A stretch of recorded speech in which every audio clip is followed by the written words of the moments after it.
এ পর্যায়ে আমরা বক্তব্য শুনব মার্কাজ ও তাহরিকে খাতমে নবুয়াত কারামাতিয়া মাতলাউল উলুম মাদ্রাসার ইফতা বিভাগের ছাত্র হাফেজ মোহাম্মদ শাহাদাত হোসেন বিক্রমপুরী। বক্তব্য পেশ করবেন হাফেজ মোহাম্মদ শাহাদাত হোসেন বিক্রমপুরী।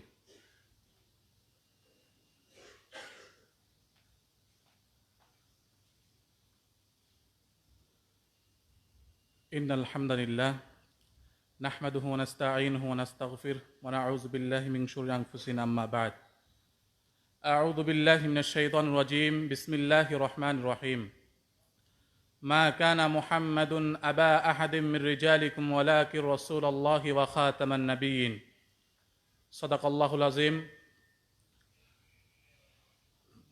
তাহরিকে খাতমে নবুয়াত বাংলাদেশের উদ্যোগে জাতীয় ইফতার মাহফিল আজকের সম্মানিত সভাপতি আমির তাহরিকে খাতমে নবুয়াত বাংলাদেশ আল্লামা মুফতি ডক্টর আয়াতুল আব্বাসী ওয়া সিদ্দিকী পীর সাহেব জনপুর হুজুর ও আমার ইমানদার মুসলিম প্রিয় তাওহীদি ভাই ও বন্ধুগণ, সকলকে আমার অন্তঃস্থ থেকে মোবারকবাদ ও সালাম। আসসালামু আলাইকুম ওয়া রাহমাতুল্লাহি ওয়া বারাকাতুহু।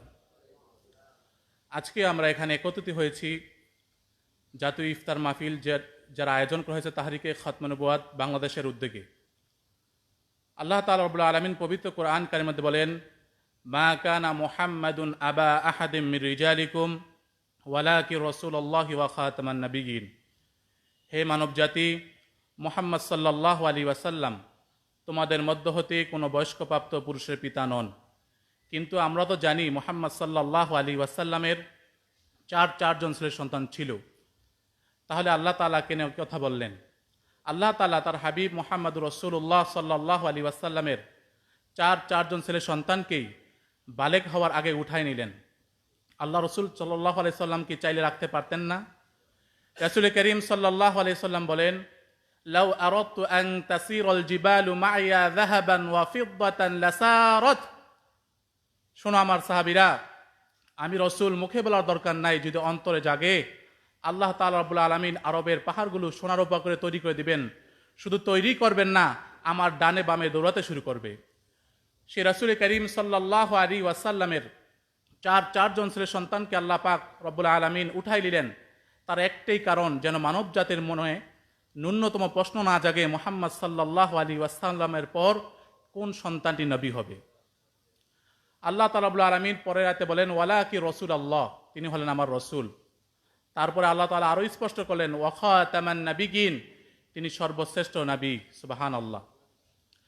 আল্লাহ হাবিব মুহাম্মদ রাসূলুল্লাহ সাল্লাল্লাহু আলাইহি ওয়াসাল্লাম হাদিসে পাকে বলেন, আনা খাতামুন নাবিয়্যিন লা নাবিয়্যা বাদ, আমি হলাম শেষ নবী, আমার পর আর কোন নবী নাই। কুরআন ও হাদিস দ্বারা স্পষ্ট যে মুহাম্মদ সাল্লাল্লাহু আলাইহি ওয়াসাল্লাম সর্বশ্রেষ্ঠ এবং সর্বশেষ নবী ও রাসূল, যার পরে আর কোনো নবী নেই। কোনো ব্যক্তি যদি মুহাম্মদ সাল্লাল্লাহু আলাইহি ওয়াসাল্লামকে অস্বীকার করে, সে শুধু মুহাম্মদ সাল্লাল্লাহু আলাইহি ওয়াসাল্লামকে অস্বীকার করলো না, আল্লাহর পবিত্র কোরআনকে অস্বীকার করলো। আর যে ব্যক্তি আল্লাহর কোরআনকে অস্বীকার করলো, সে কখনো মুমিন কিংবা মুসলমান হতে পারে না। তার একটাই পরিচয়, সে হলো জিন্দিক কাফের। কথা বলেন ঠিক কিনা? আর সেই কাফেরকে যে কাফের না বলবে, সেও কাফের। এই আন্দোলন আমরা দীর্ঘ যাবৎ ধরে করে যাচ্ছি। আমাদের প্রিয় রাহবার আল্লামা মুফতি ডক্টর সৈয়দ মোহাম্মদ এনায়েতুল আব্বাসী ওয়া সিদ্দিকী পীর সাহেব জনপুর হুজুর 2 যুগ যাবৎ এই সংগঠনের জন্য রক্ত দিয়েছেন, আন্দোলন করে যাচ্ছেন, আমরাও করছি। এর ফায়দা কি? এই সংগঠনটি এমন একটি সংগঠন যেখানে টাকা নেওয়া হয় না, দেওয়া হয় না, বিনিময় দেওয়া হয় কি? আল্লাহর কাছে আজরুন আজিম। এর বিনিময় একটাই, আমরা যখন এই আন্দোলনে নামবো, আন্দোলনে মিছিল করব, মিটিং করব, রক্ত দিব, এর মহা পুরস্কার আল্লাহ রাব্বুল আলামিন আমাদেরকে জান্নাতে দিবেন। দুনিয়াতে তো আছেই, সুবহানাল্লাহ বিহামদিহি আজিম। দুনিয়ায় যত সম্মান, আখিরাতে আল্লাহ তাআলা আরো বেশি সম্মান দিবেন। তাহরিকে খাতমে নবুয়াত বাংলাদেশ এমন একটি সংগঠন, যেই সংগঠনের দাবি কোনো ব্যক্তির জন্য নয়, যেই সংগঠনটি কোনো মানুষের নয়, একমাত্র সকল মুসলমানের জন্য। কুখ্যাত কাফের কাদিয়ানীদেরকে অমুসলিম দাবিতে পাকিস্তানে ইউসুফ বিন নূরের নেতৃত্বে 10,000 মুসলমান রক্ত দিয়েছে। যদি বাংলাদেশে প্রয়োজন হয়, তাহরিকে খাতমে নবুয়াত বাংলাদেশের আমিরের হাত ধরে আমরা 10 লক্ষ মুসলমান রক্ত দিব, তাও বাংলাদেশে কাদিয়ানীদেরকে কাফের ঘোষণা করেই ছাড়বো ইনশাল্লাহ। এই বলে আমার এই সংক্ষিপ্ত বক্তব্য এখানে শেষ করছি। ওয়া আখিরি দাওয়ানা আনিল হামদুলিল্লাহি রাব্বিল আলামিন।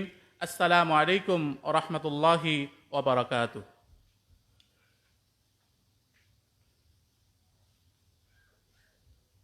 মাশাআল্লাহ।